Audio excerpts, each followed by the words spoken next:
बिस्मिल्लाहिर्रहमानिर्रहीम।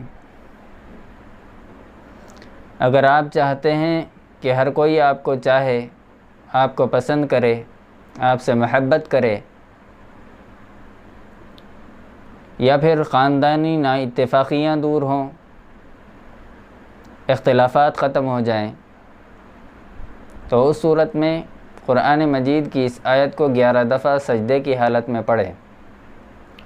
सूरह अनफ़ाल की आयत है, वअल्लफ़ बैन क़ुलूबिहिम लौ अनफ़क़्त मा फ़िल अर्ज़ि जमीअन मा अल्लफ़्त बैन क़ुलूबिहिम वलाकिन्नल्लाह अल्लफ़ बैनहुम इन्नहु अज़ीज़ुन हकीम।